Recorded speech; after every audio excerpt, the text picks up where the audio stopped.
Hello, and welcome to Hub Healer, your home base hub for all of your needs, business, personal, mind, body, and soul. And today we're talking with George McCall, licensed massage therapist extraordinaire. Welcome to the show, George. Thank you. And I don't want to correct you, but I just want to let you know that I call myself a healing artist. A healing artist. I love that. And that's what you are. I know because I've experienced your work. Thank you for taking the time today out of your busy schedule to talk. Now, something that really intrigues me about your work that I know our audience will appreciate, and it will be so helpful, is in conjunction with how you are such an intuitive body worker. It's how you've set up your business for now, and that you've designed your career with a balance of providing services for your own private clients, as well as supporting yourself by offering massage through a medical office. But what I first want to talk to you about is you've mentioned that you went to massage school a little later than a lot of other students that were in your class. What were you doing before that? And what led you to want to become a body worker? Well, first off, I was in retail. I got into that just because it was kind of, I don't know, an easy, way to make money as a youth. I was 17, got my first job at Nordstrom.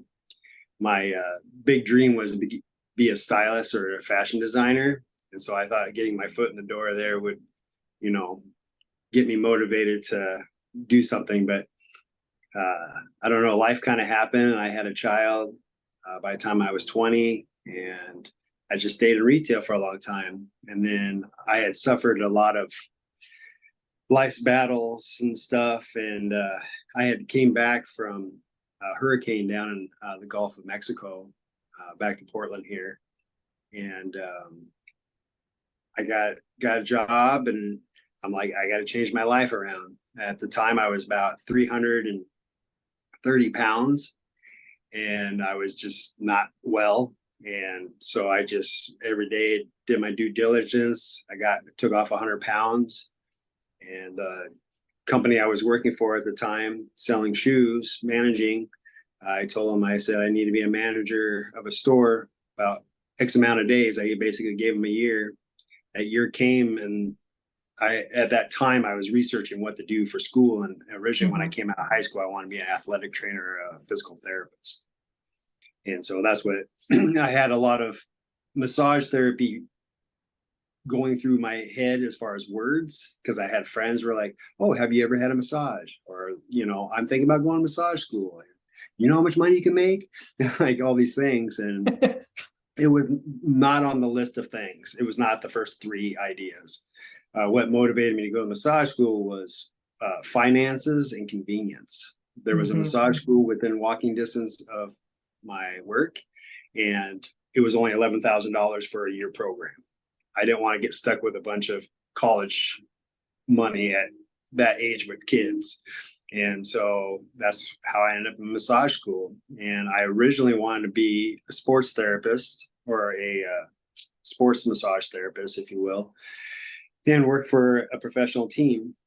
And eventually I got that wish.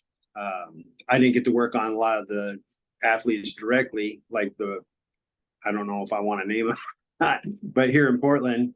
And but I did work on a lot of athletes, Olympic athletes, professional athletes for sure. But it was just not my dream, because I worked under doctors and very bureaucratic.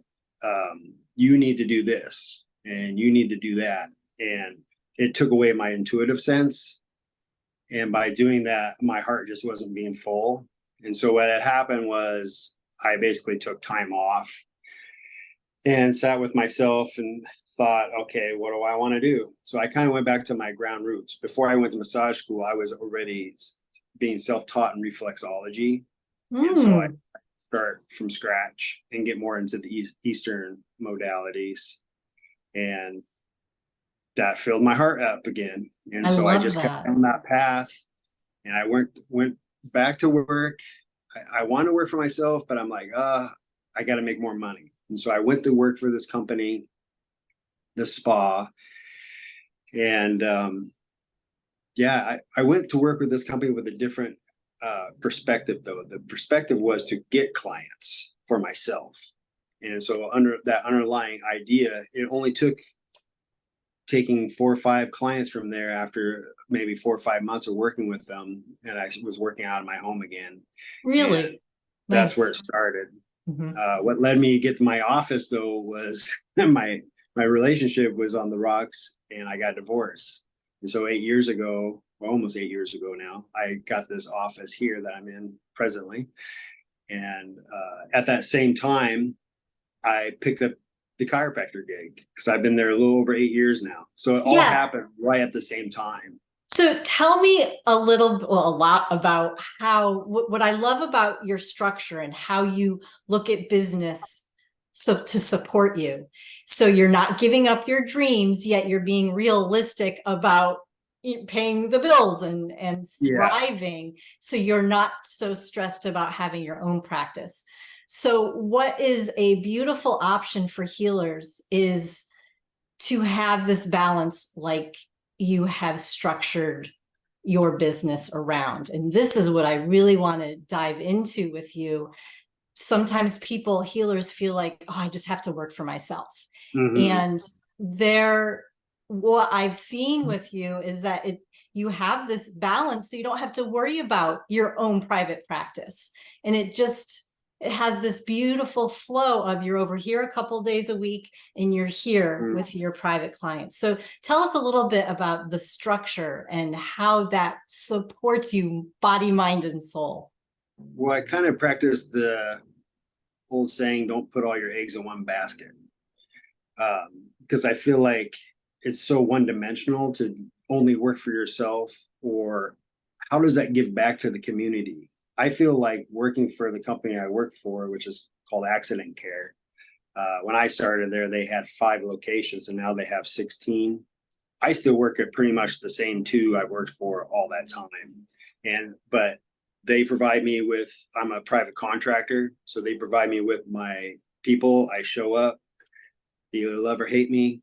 And then it's only motor vehicle accidents, which was honestly, I was hesitant to even get into that area just because there was insurance involved, and I was worried that they weren't going to allow me to do what I do. But we've always just, I'm always looking out for the client.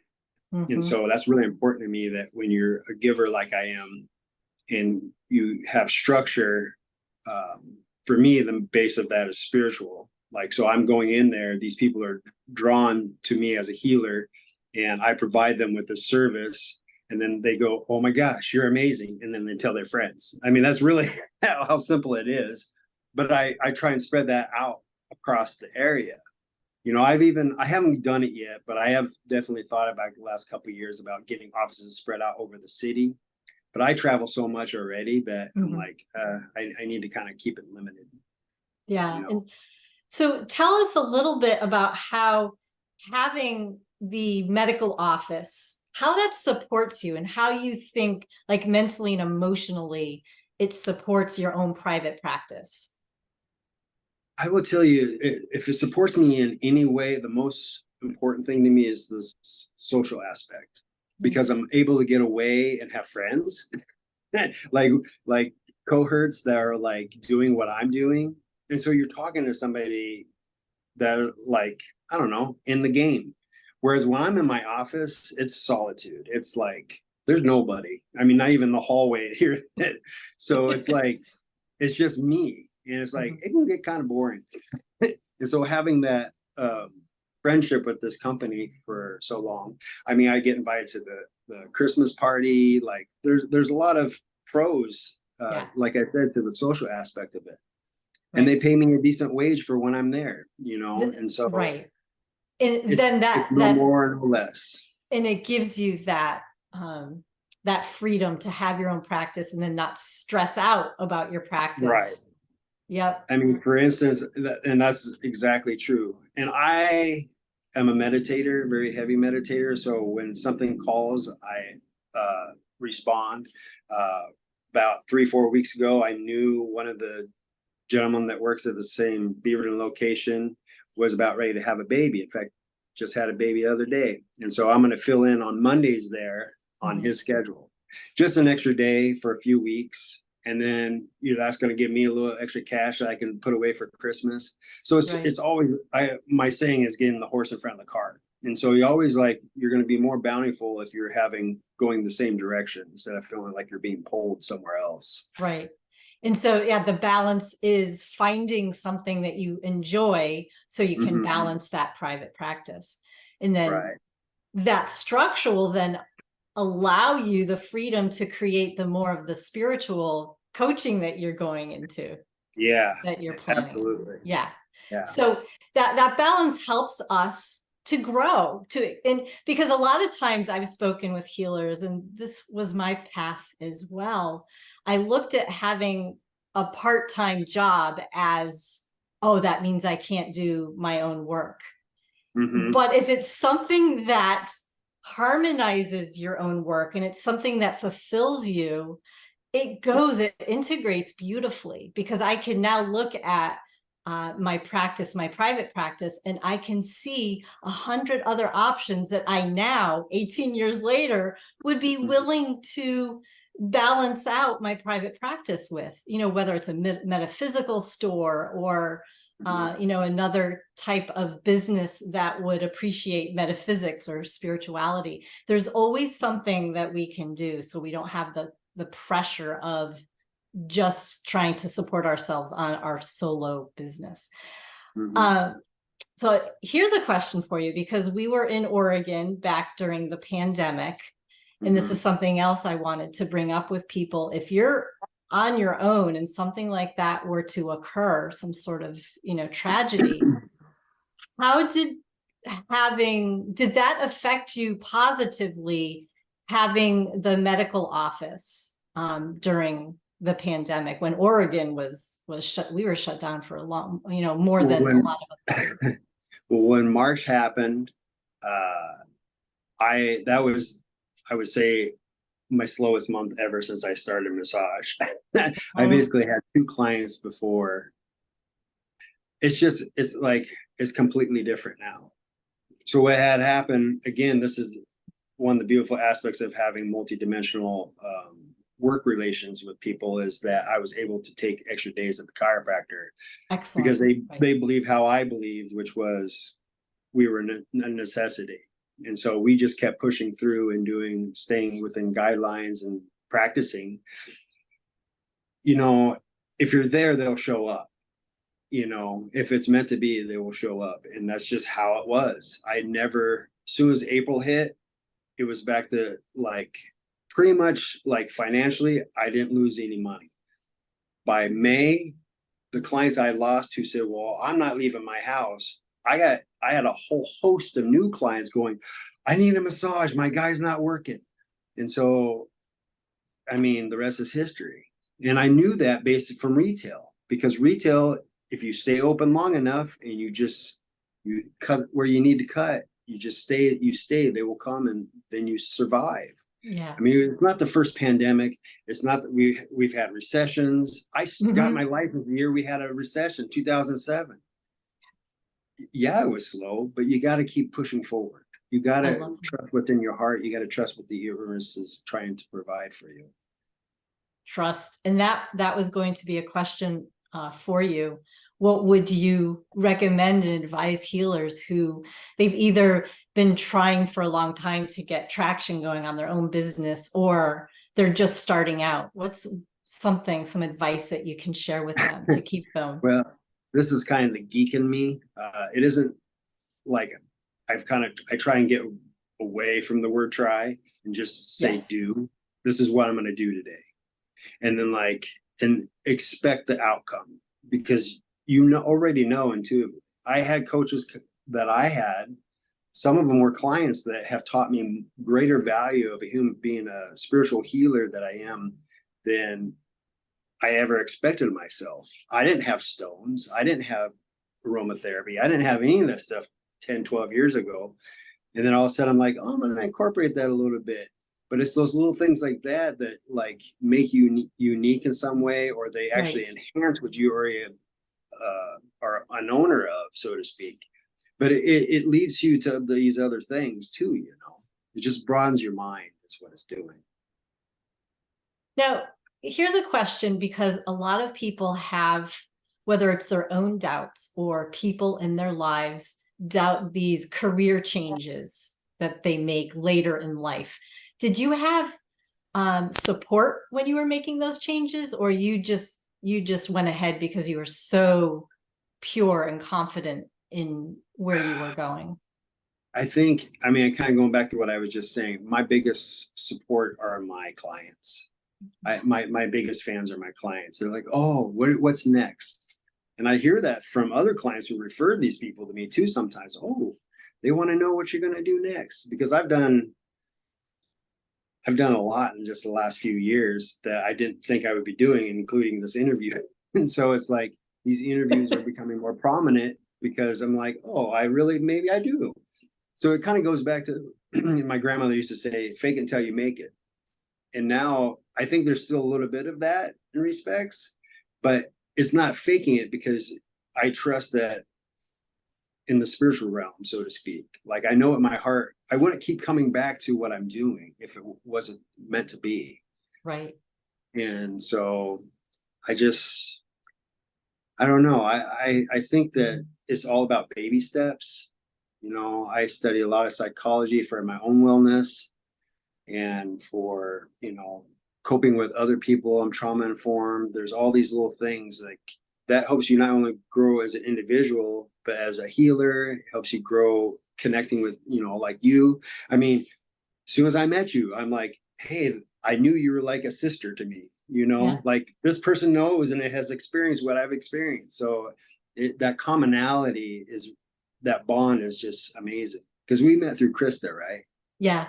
Yeah. Yeah. So, and Referrals. yeah, she's a bonding agent for so many people, and she was Right. referred to me. And Right. so there's just this dynamic that the universe will provide. If you like, you got to talk to people. That's That's the big right. thing too, you know. If you're not saying, hey, this is who you are, how are they supposed to know who you are? And it's not just about, being present on social media or having, email Right. lists. It's about being present in your everyday life. Yeah.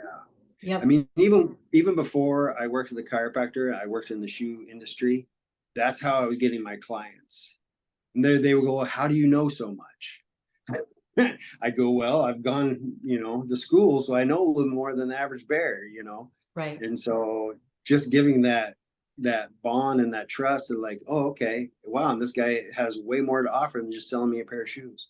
That's absolutely you do. And so you're working more towards um, the more of a spiritual coaching. Yeah. Tell us a I th- little bit about that, because I know that you're definitely a born shaman. There's no question about that. I So tell actually, us. so I got to tell you that story first, because I just graduated in 2007 from massage school, and I was managing this store and selling shoes, and this lady comes in. She came in twice a year from Alaska, and she goes, "Can I tell you something?" And I go, "Sure." It was late. It was like 10 minutes before I closed. She goes, "You give me shaman vibes." And I go, "Really?" And I did, at that time, I really didn't know what shaman was. And she goes, "Well, I'm a shaman. I'm telling you, you're a shaman." And I'm like, "Okay." And so we spent an hour. Store was closed. I locked up. I was showing her these shoes, but it was mostly just, it was my entry into accepting my future. You Right. know, that was 16 years ago. And that's what happens when we open ourselves up to conversation that leads us to our next step in life. Mm-hmm. That No, information, absolutely. it's so beautiful. There's so many synchronicities when we open ourselves up Yeah. to sharing and talking and wanting to meet new people. Yeah. So as you're working towards what that's going to look like, and perhaps healers out there might want to learn more about how you do balance your life And is there a way that people can reach out to you if they want to continue this conversation, and when you're ready to launch your spiritual coaching business? Yeah. How can people reach out to you and get to know you better? Um, Probably the best is through Instagram or Facebook, honestly. I mean, that's where I provide my information as far as my location. And I'm going to basically do a soft launch in the next 6 weeks for the Beautiful. coaching thing. I'm still trying to get some things like coordinated and whatnot, but yeah, it just, it kind of, I know when it's time, the right first person will come and everything. Right. I mean, honestly, I've already been coaching people You in have. practice of massage, so it's Right. just one step that's kind of one step away, so I can it's going to coincide with a book I'm writing called A Deliberate Pathway, and like setting your intentions. And Beautiful. so, I mean, for me, it was kind of like I got to a point where I felt like I was dying. And there was a saying I heard Steve Harvey say, "You're not going to change until you get sick and tired of being sick and tired." Mm-hmm. And when I heard that, I was like, "That's me." And so I just all these motivations. Fear is really amazing if you use it properly, and once you understand what's behind the fear, which generally speaking for me is lack of trust with God or the universe or what it has waiting for you. The spiritual realm will just take care of you. That's beautiful. I've always been like that, even as a child, like Mm-hmm. knowing that there's angels or guardian angels, I try and say it, that are like watching after you, because I've just had a rough life. And then it's like that moment, the last 10 years, I haven't had problems. And if there is a problem with meditation and like mindfulness, I get through it. I still have anxiety. I still have, Yeah. worries, but at the same time, it's not attacking me so that I can't function. Mm-hmm. Yeah, you know where to turn. So Yeah. what is your handle on Instagram and Facebook? And I look forward to reading your book. So on Instagram is Deliberate Pathway. And also my massage is focus on your Zen. So that's the massage one. And then on Facebook, just George McCall. I love it. And so if anybody's ever in Oregon, call George Yeah, for a massage. And I'm right in the center of town. it's an amazing experience. Great body work. Not your typical massage at all. So No. George, I wanted to thank you so much for your interview today. And I you. hope that as you're moving forward and launching your new business, that you'll come back on again. Yeah, I would it'll be love that. rewarding.